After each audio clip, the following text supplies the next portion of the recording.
नमस्कार दोस्तों।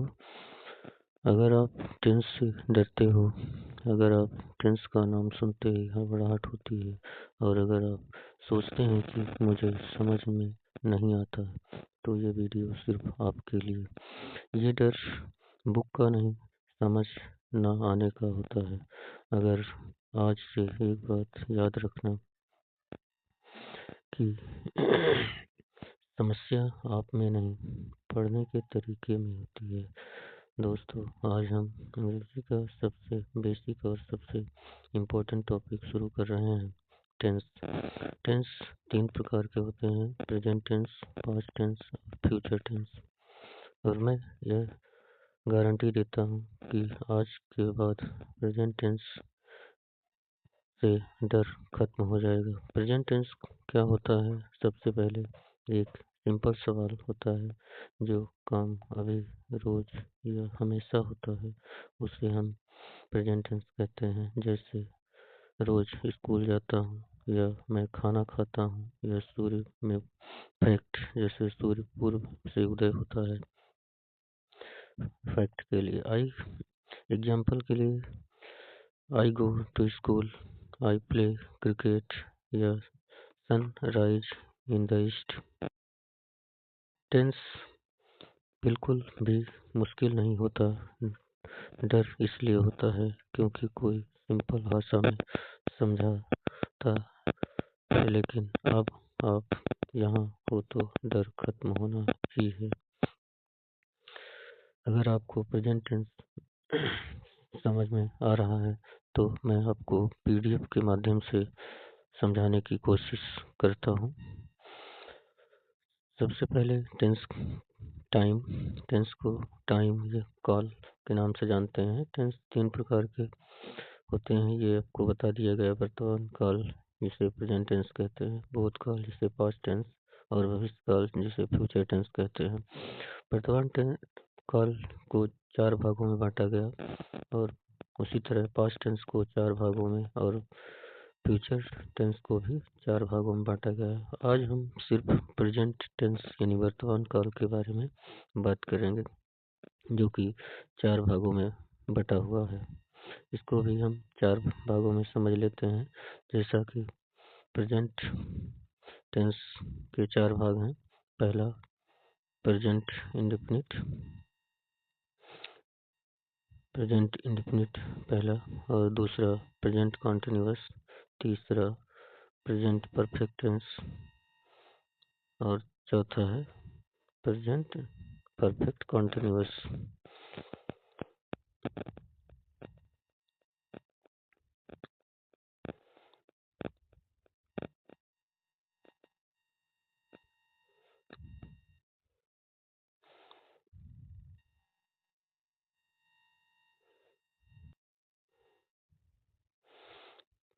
Present indefinite यानी सिंपल असर्टिव, जिसे आप पूर्ण काल कहते हैं, इसके 4 भाग हैं।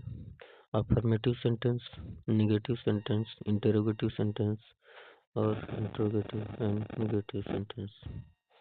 Structure. Present tense affirmative sentence यानी सिंपल सेंटेंस को साधारण वाक्य कहते हैं। अब अगला है इसका स्ट्रक्चर। अगर सिंगुलर सब्जेक्ट तो सब्जेक्ट प्लस वर्ब का फर्स्ट फॉर्म प्लस एस या एस प्लस ऑब्जेक्ट।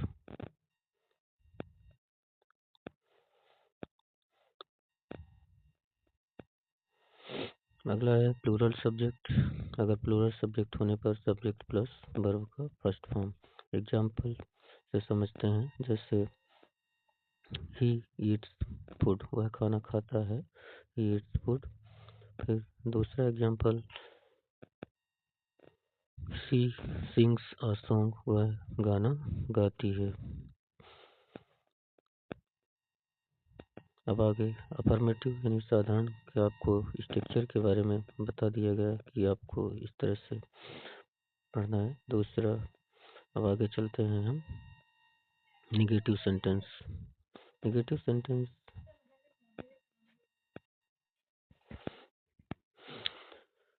सेंटेंस का एग्जाम्पल, ही ईट्स फूड, वह खाना खाता है। आप ऐसे नकारात्मक में बोल सकते हैं, वह खाना नहीं खाता।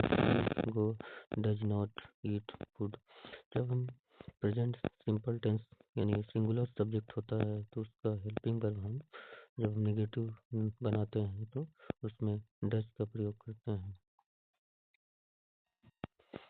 नेगेटिव सेंटेंस में हम देख रहे हैं कि अब दूसरा उदाहरण, शी सिंग्स अ सॉन्ग, वह गाना गाती है। इसका नेगेटिव बनेगा she does not sing a song, वह गाना नहीं गाती। अगला तीसरा एग्जाम्पल, आई प्ले फुटबॉल, मैं फुटबॉल खेलता हूँ। इसका negative, I do not play football. जैसा कि आप जानते हैं कि यहाँ आई प्लूरल सब्जेक्ट है, इसलिए इसके साथ डू नॉट का प्रयोग होता है नेगेटिव सेंटेंस बनाने में। आगे आता है नेगेटिव सेंटेंस में, ये आपको एग्जाम्पल से समझाया गया। अब आगे आप इंट्रोगेटिव सेंटेंस यानी प्रश्नवाचक वाक्य जिसे कहते हैं।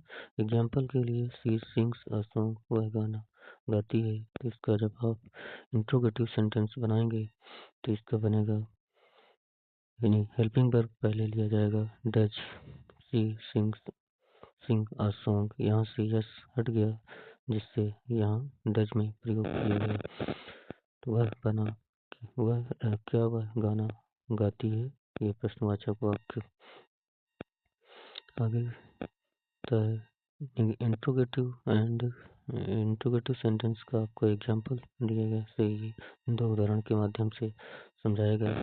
अब अगला एग्जाम्पल आता है इंट्रोगेटिव एंड नेगेटिव सेंटेंस। इसमें आप देख सकते हैं कि एग्जाम्पल के तौर पर, शी सिंग्स अ सॉन्ग, वह गाना गाती है। जब से प्रश्नवाचक और नकारात्मक दोनों साथ में बनाएंगे इसे कहा जाता है interrogative and negative. Does she not sing a song, यहाँ हेल्पिंग वर्ब पहले लिया जाता है, इसके बाद सब्जेक्ट के बाद नॉट सिंग। इसका जैसे आप बनाएंगे तो इसका स्ट्रक्चर बनेगा, helping verb plus subject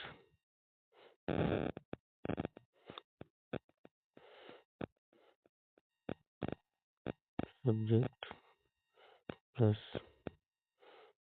not